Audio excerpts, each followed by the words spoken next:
There's a good rule to follow if you're trying to make a good movie. It's an easy rule, but often hard to fulfill. Don't make it boring. And so the question from there naturally is, how do you do that? And there's another simple answer. Easy. Don't have any section or part of your story that's not exciting. Mr. Zuckerberg, do I have your full attention? No. Do you think I deserve it? What? Do you think I deserve your full attention? Please do give the video a like below, and please do comment on what's your favorite scenes in Social Network or any other Aaron Sorkin movies. But yeah, let's get back to it.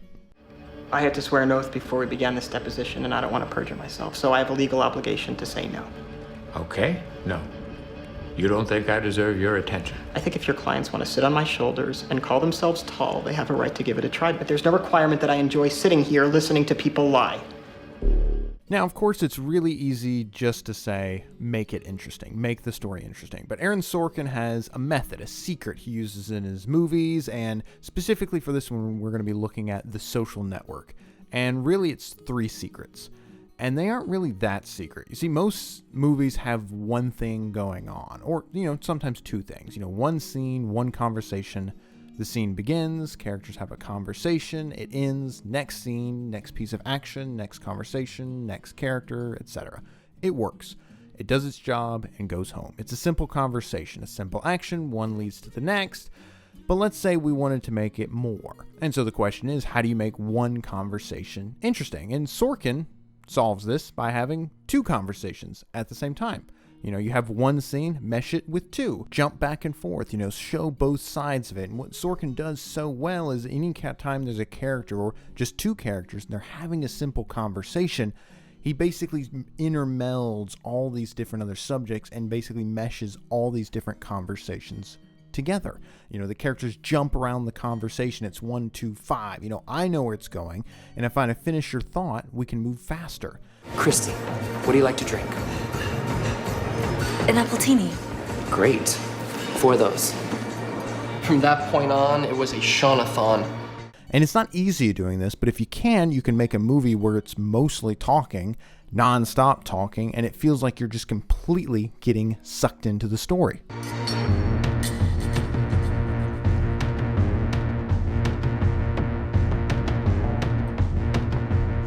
The question was, what did you talk about? And so for this scene at the restaurant, we have 2 settings. We have the courtroom and the restaurant. We can jump back and forth. We can have a setup and a follow through, and it helps us set up our understanding. We can have Sean talking to Mark, and you think Eduardo is having the same conversation as Mark is with Sean, but we're told otherwise. Eduardo dislikes Sean, and we get the setup from the courtroom, and then we jump to the restaurant. But Mark's enraptured, along with Christy, who's having her own side conversation with Eduardo, where she's easy. But Baylor already had a social network on campus, so instead of going right after them, we made a list of every school within 100 miles. Put the Facebook on those campuses first. Pretty soon all the Baylor kids were seeing their friends on our site. We were in. It's called the Little Bighorn. That's smart, Mark. Oh, thanks. That was mine.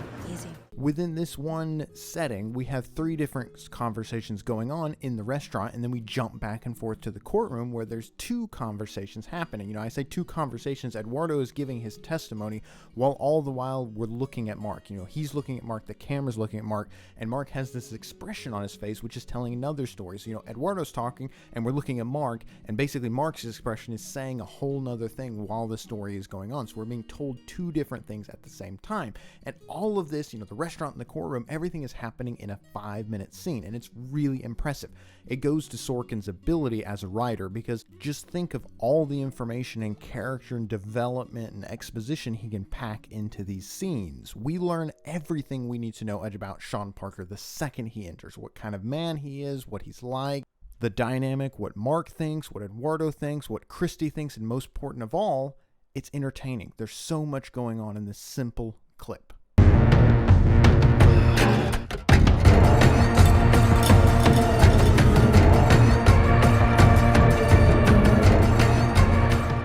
He picked up the check, he told Mark they'd talk again soon, and he was gone. But not before he made his biggest contribution to the company. Drop the. Just Facebook. It's cleaner.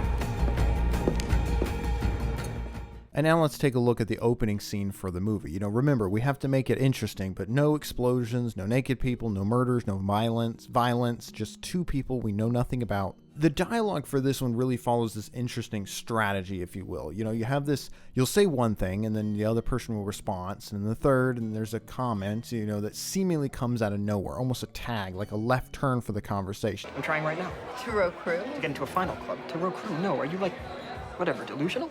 Maybe it's just sometimes you say two things at once. I'm not sure which one I'm supposed to be aiming at. And the conversation centers back, and then it'll go on back and forth a few times. But then that left turn suddenly loops back around. We'll have this comment about, maybe if you rode crew, and it'll just be an offhand comment, and then it comes back, and then it goes away, and then it comes back, and then it goes away. And so what you end up doing is it building on it, and then we have a right-hand comment, a left-hand, we swerve this way, now we're swerving that way, and then it loops back in here, being cryptic. And there's a difference between being obsessed and being motivated. Yes, there is. Well, you do. That was cryptic, so you do speak in code. I didn't mean to be cryptic. I'm just saying I need to do something substantial in order to get the attention of the clubs. Everything goes on from on here, and what it does is it basically feels like we're having three different conversations at once. The characters are just sitting there, they're just talking, but we're talking about Mark's, his enviousness of road crew, his desire to get into the final club, not finals clubs, final clubs, everything going on from here. And it's also setting up, turns out, guess who happens to road crew? The Winklevoss twins. We have this thing, his dislike for these types of people, but also you have this insatiable hunger for what he's trying to accomplish, to get into these special clubs, to be among the elite of the elite, all these people who are looking down on him. And he's also trying to connect with his girlfriend, and he's doing a very poor job. She's trying to talk to him because she just wants a normal relationship, and Mark just has no clue. It's just going completely over his head. And so what you have is all of this is going on, and this is just the beginning. This is just the beginning section of the movie, but we learn so much about Erica. We learn so much about Mark's character and this insatiable hunger and this drive that he has in each comment. And again, at the end of the day, they're just talking. They're just having a conversation. All these side comments, the loop in, loop out, loop in, loop out, loop in, loop out. And so it feels like while we're sitting here just watching two people have a conversation, it feels like they're having like 5 conversations all going at the same time. And it's like tap dancing and dialogue. And, and once you see it, it really makes sense. So, Sorkin is a playwright. And what playwrights have to do is your dialogue has to be the strongest. It has to be amazing because it's carrying everything. You don't have explosions. You don't have anything else you do like you have in movies. So if you come from that background, you learn that dialogue is king, and that's what matters, and it must carry the show. Okay, you are probably going to be a very successful computer person. But you're going to go through life thinking that girls don't like you because you're a nerd. And I want you to know from the bottom of my heart that that won't be true. It'll be because you're an asshole. And for this next clip that we're looking at, it's when Eduardo has realized Mark's betrayal, and we're coming back into the office, and this showdown is the climax, the building point of the movie. And it's so good because we can ask, we're jumping back and forth between these two different settings. Again, we have the courtroom and in the office. We also have these side conversations. You can see what Sean and Eduardo are having their own conversation going. Mark and Eduardo are having their own conversation going on. You signed the papers. You set me up. You're gonna blame me because you were the business head of the company and you made a bad business deal with your own company? It's gonna be like I'm not a part of Facebook. It won't be like you're not a part of Facebook. You're not a part of Facebook. My name's on the masthead. You might want to check again.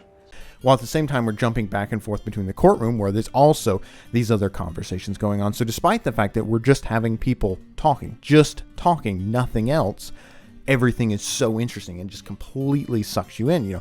Eduardo here is speaking again, and him and Mark are looking at each other, which adds another layer to this conversation. All this unsaid expressions alongside to read what's being told to us. Two conversations. In the office, Eduardo is yelling at Mark, and Mark is deflecting guilt and blame, justifying while also kind of hitting back a little bit. Sean is talking to Eduardo, who's completely ignoring him. You have all these different conversations, and what makes it so fun is we have Eduardo's rage against Mark, and Mark's uncomfortable squirming, alongside Sean's own cruelty. He's digging the dagger in, making fun of him and just twisting it because they've always disliked each other. And all of this happens again in 5 minutes. This scene is just so tightly compact, and this is what Sorkin does so well. Scenes like this make up the whole movie. It's why whenever the clip ends, it always feels too soon. We end here with the promise of more. We want to see what happens next. We're sucked into the story. We care about the characters. We care to see what happens next, which means we, the audience, aren't bored. We're interested, and we want more. And it's what makes this movie so good because, again, there's so much dialogue in this movie, but you can really look back and see it's these twin conversations, these triple conversations that are balancing, back and forth, zig-zagging everywhere. And you're trying to keep track and trying to follow up, and you're making these little connections of like, oh, Mark says this thing, says that thing. Erica makes this comment at the very beginning of the movie, talking about how Mark is a jerk. You're an asshole. You're always going to be one. And I want you to know this. And then what do we end with? We end with the same thing, the same conversation at the very end with the legal aid having that conversation of, Mark, you're not one, but you try so hard to be one. And it's this, bookends. We have the setup and then the punchline. You have this thing where everything is set up for it and just gets knocked out of the park. And that's what keeps us coming back for more, what keeps us interested in the movie. I think if your clients want to sit on my shoulders and call themselves tall, they have a right to give it a try, but there's no requirement that I enjoy sitting here listening to people lie. Here's your $19,000. I wouldn't cash it, though. I drew it on the account you froze.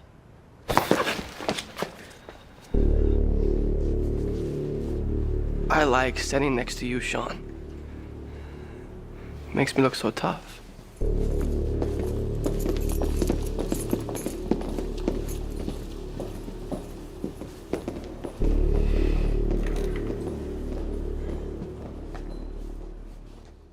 But yeah, thanks for watching. I really appreciate you guys sticking through this one. I really had a lot of fun with it. I'm going through a lot of Aaron Sorkin stuff. I'm reading through A Few Good Men and probably Charlie Wilson's War and maybe a few of his other works from there. And he's just such a fun writer to listen to and to watch, and it's really good. So let me know what you guys think. What are your favorite scenes in his movies, or favorite lines? Let me know, and please do give make a comment below, and please do give the video a like. It really helps in the algorithm.